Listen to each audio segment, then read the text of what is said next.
not, loosen the fuck up. And once you shake them out of it, they can, okay, I get it.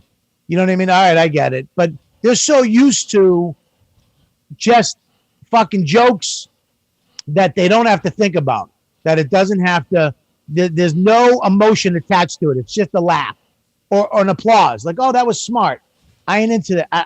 I get it. I'm cool with it. It's just not my thing. I like when somebody's mad at me on stage. Me too. You know what I mean? That's the point. I like when I see some dude having to check with his fucking girl every couple seconds because she's pissed off because she hates me. I love when a motherfucker squirms in his desk over a fucking joke. I love it.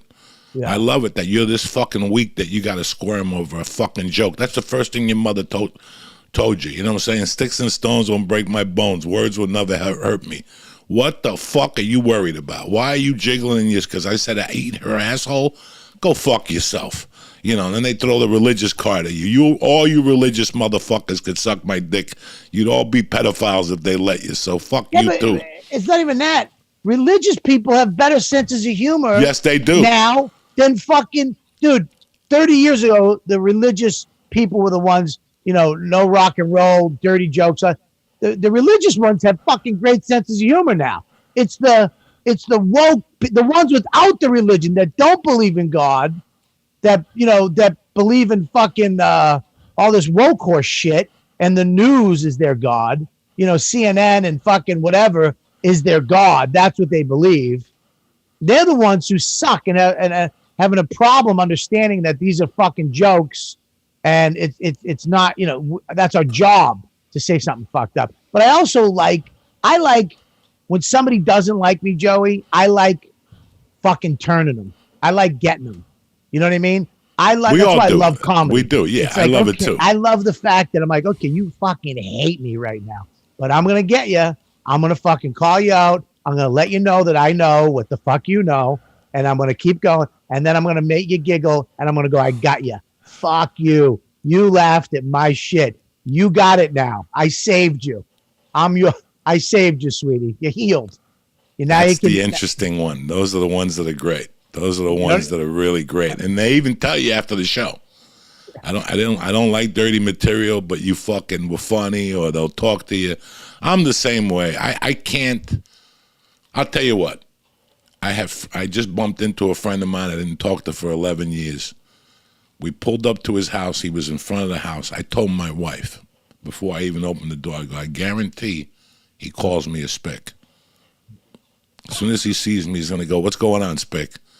Not 2 words after I got out of the car, he hugged me. He had tears in his eyes, and he's like, you spick motherfucker, I missed you. I go, what did I tell you?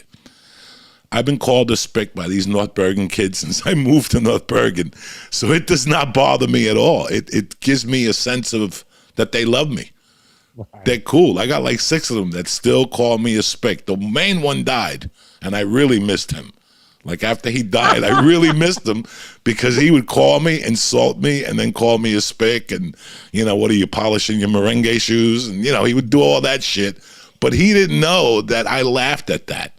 Right. So because I'm so open to racism towards, like I laugh, Yeah. I'm very free up on stage with what I say also. So I'm a little worried about that, but it's not what you say in comedy. It's how you say it. Yeah. If you say something with a smile on your face, it doesn't hit as much as, I could say fuck you 10 million different ways. Yeah. I mean, that's my favorite part about comedy is that I walk on stage and I'm like, what's wrong with your face? And they laugh. It's like, I'll be in the middle of my shit and I'll just be like, I fucking hate your shirt. I just hate it. And his wife will fucking start laughing because she hates it. Just the fact that it's the only thing where you can acknowledge the absolute truth in the moment. You can say whatever the fuck you want. And if it's true, a lot of the times it's funny. They'll laugh. You know what I mean? If you just walked up to that guy in a Applebee's and I went, I hate your fucking shirt, he'd probably want to fight me. He'd probably want to, and his wife would be pissed off. Like, what the fuck? I bought him that shirt.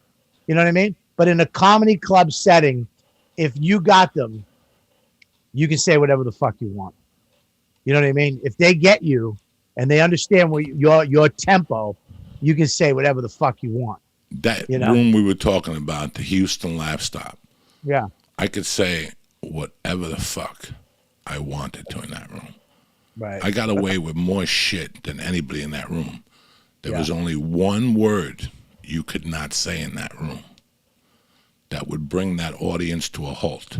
And I saw it happen. Thank God I'm not political.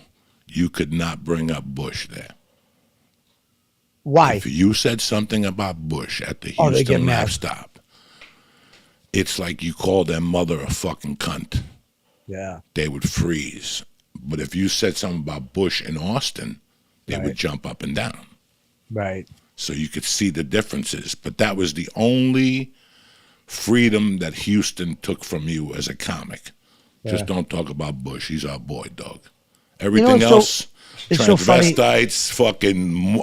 Remember they used to have the gay neighborhood? Because that club was in a gay neighborhood. Yeah. When they had great food. They fucking great food. The pizza was good. The Auntie Chang's Dumpling Palace. Fucking, they had a gay restaurant where they used to have meatloaf. And I would go in there every day and I would go, you know what? I know there's coming, this meatloaf. That's how they kept it together. But I don't give a fuck. If they DNA me right now, I got 8 different sperms from 8 different, like when I took the 23andMe, I knew that Indian blood I had was from fucking eating that meatloaf at that place in Houston. It was so good.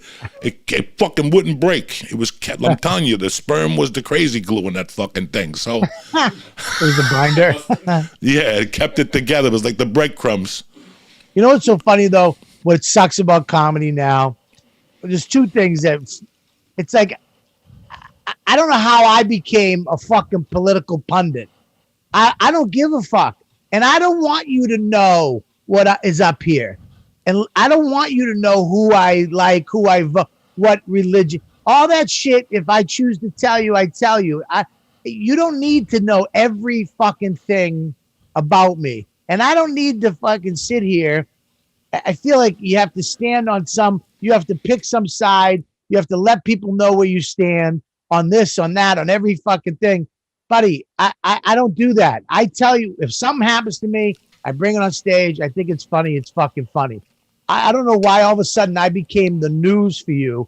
And if I don't fucking, let me tell you about this. And that's when she said that, it's wrong. I don't like the news.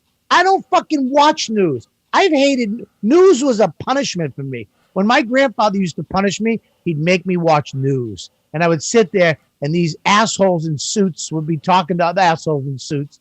And they've been arguing since we started this fucking world. I don't fucking need to deal with that shit. I want to laugh, have a good fucking time, and then go get some food and not fucking die. And maybe some sex every 6 months for my wife.